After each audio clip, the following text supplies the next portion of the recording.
अदब की कहा ठहरी हुई है।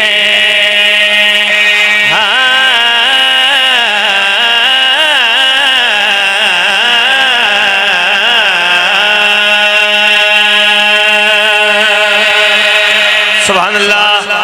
भाई क्या कहने लुत्फ आया, जरा गौर करें, अर्ज करें। हाँ हाँ। अदब की कहा ठहरी हुई है। हाँ, अदब की कहा ठहरी हुई है।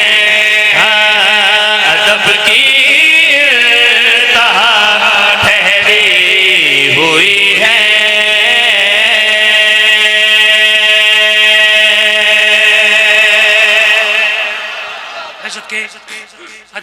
हवाले अर्ज करें।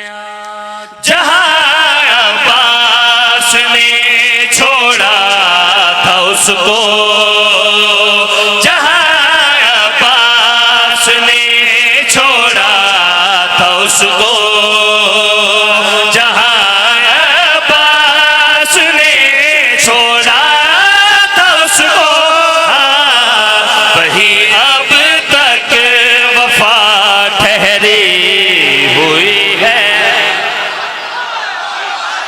मैं सदके उम्मीद ना लाया वे ना उम्मीदों के वापस जा रहे हैं। वे क्या कहने का मौला मैं गया थोड़े नाने को, उन्हें फरमाया लिखी नहीं। जब उन्होंने कहा नहीं तो बस नहीं, करीमे करबला के चेहरे थे जलाल आ गया।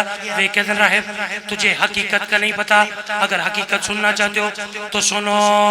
तुझे औलाद कैसे मिल सकेगी, तुझे औलाद कैसे मिल सकेगी।